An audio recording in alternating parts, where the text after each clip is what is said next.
Spotlight on Native Americans, Comanche. The First Peoples, Chapter 1. More than 500 Native American groups make their home in the United States, with even more living in Canada. The Comanches are a people who live in Oklahoma. But who are Native Americans, and how do Comanches fit into the history of North America's native peoples? Ancestors of Native Americans migrated or moved to North America more than 12,000 years ago, probably at a time when sea levels were low enough to uncover dry land in the area between northeastern Asia and Alaska. The first peoples in North America moved around the continent in small groups, hunting wild animals and collecting a wide variety of plant foods. They developed separate cultures based on their environments. Over time, some started to grow crops, which allowed for the development of settlements and permanent housing. It wasn't until around AD 1500 that European ships reached North America. The newcomers brought guns and horses, which were a threat but also were useful to the Comanches. The Comanche lifestyle began to change, and they were suddenly brought into a conflict with Europeans and with other native people. Comanche Origins, Chapter 2. The origin of the Comanches is an important story that's been passed down for hundreds of years. It tells of a time when great swirling winds from the four directions kicked up dust in a giant storm. The wind created people with the power of storms and the strength of the earth from which they had been made. Some think the Comanche name is of Spanish origin, Camino Ancho, which means the broad trail, which refers to the trails the Comanches used for raids. Others think it comes from the Ute word that means enemy. The Comanches called themselves Nurm, sometimes Numinu or Nunna, which means the people or people of people. In the 1600s, the Comanches migrated from what's now central Wyoming to areas in modern-day Colorado and Kansas. Finally, they moved to the southern Great Plains. In the 1700s and 1800s, the Comanche were a powerful presence in the southern Great Plains, in an area that stretched from present-day eastern New Mexico across central Oklahoma and southern Kansas to today's central Texas. They guarded their land and led bloody raids that stretched even into Mexico.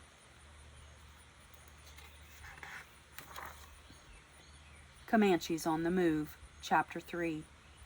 The Comanche were originally hunters and gatherers who lived in the northern Rocky Mountains in Wyoming.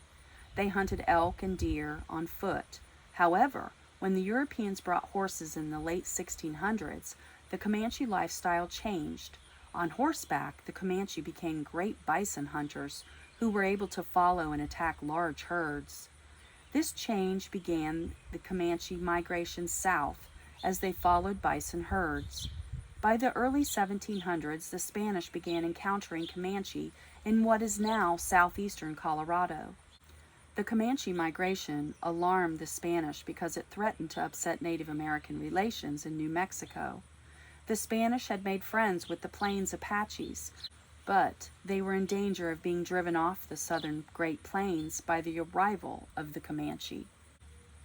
The Plains Apache asked for help from the Spanish, who built a fort for them. Nothing could stop the Comanches, though. They numbered in the thousands. Around 1724, bands of Plain Apache fought in a great battle against the Comanches, but they lost. In the years following, Comanches gained complete control of the southern Great Plains. Comanches and the Spanish, Chapter 4. During the mid-1700s, the Spanish lived in settlements in the regions that are now Texas and New Mexico. They were prime targets for Comanche raids. There were so many Comanche and so few Spanish soldiers that Comanche raided Spanish ranches at will, stealing horses by the thousands. In 1787, fighting ended when the Comanches became military allies of the Spanish in New Mexico. For the time, there was peace in the region. The Comanche helped the Spanish fight the Apaches, the former allies of the Spanish. The Apaches began raiding Spanish cattle herds after the Comanches had taken the bison off the plains. The peace between the Spanish and the Comanches ended during the Mexican War of Independence, which lasted from 1810 to 1821. After the Spanish settlers won their independence from Spain and formed Mexico, Comanches no longer saw them as allies and returned to their raids. In 1849, the United States defeated Mexico in a war and acquired New Mexico as a territory. In 1845, Texas also became a U.S. state. The Comanches had a new and more powerful enemy to fight. The United States takes over. Chapter 5. As Texas and New Mexico came under U.S. authority, new conflicts began. In the beginning, the United States mostly defended itself from attacks.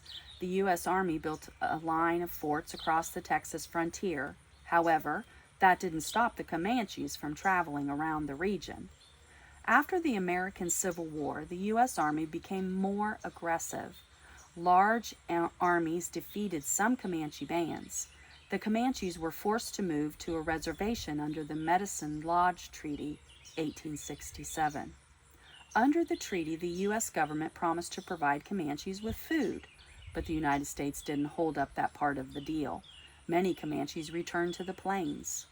In 1874, the U.S. Army launched a massive campaign with many soldiers coming from forts in all directions. The soldiers had cannons and an early kind of machine gun.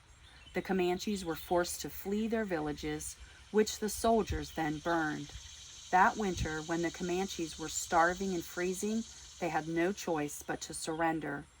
U.S. hide hunters killed the rest of the bison, forcing the Comanches to give up their way of life. Forced from their lands, Chapter 6.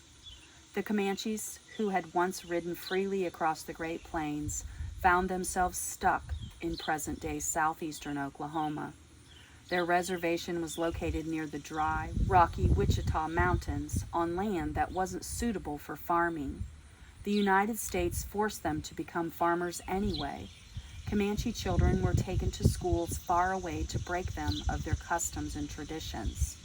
Although U.S. treaties promised that Comanches would have their reservation forever, the land was soon given to white settlers. In 1892, Congress forced the Comanches to accept individual ownership of small farms. The rest of the land was sold. The 1900s were a hard time for the Comanches. Americans forced them to assimilate or become more like white people, and their culture was nearly lost. In 1907, the Comanche were forced to become citizens of the state of Oklahoma. The U.S. government argued that the Comanche Nation no longer existed. It wasn't until 1934 that the government allowed Comanche to officially join the Kiowa and Kiowa Apache people to form a sort of government for themselves. In the 1960s, the Comanche were finally able to organize their own nation. Comanche Division and Partnership, Chapter 7. It wasn't until they were forced to live on a reservation that the Comanches formed one political identity. Over the past several hundred years, they sometimes had as few as 3 tribal divisions, and sometimes as many as 12. Each operated as an independent unit, with different territory on the Bison Plains. By the mid-1800s, they had 6 divisions: Quahada, antelope; Penatakas, honey eaters; Tanawa, downstream people; Nokina, wanderers; Katsatakas, buffalo eaters; and Yamparika, root eaters. Each warrior society was capable of organized military efforts, unlike many other plains people. The Kiowa people were strong allies of the Comanches. Around 1790, the Comanches and the Kiowas declared peace with each other. The two groups traveled, hunted, and fought together against common enemies. However, They couldn't have been more different. The Kiowas thought the Comanche were too hot-headed, while the Comanche thought the Kiowas would rather talk about a problem than face it. Despite these differences, they remained great partners for many years. Comanche Traditions, Chapter 8. Bison were a key part of the traditional Comanche way of life. In fact, the Comanche's traditional economy was based on hunting the great herds of bison on the southern Great Plains. The bison provided for almost all of the Comanche's needs, from bowstrings to glue. Bison meat provided more than fresh food. It could also be stored for winter food or trail food.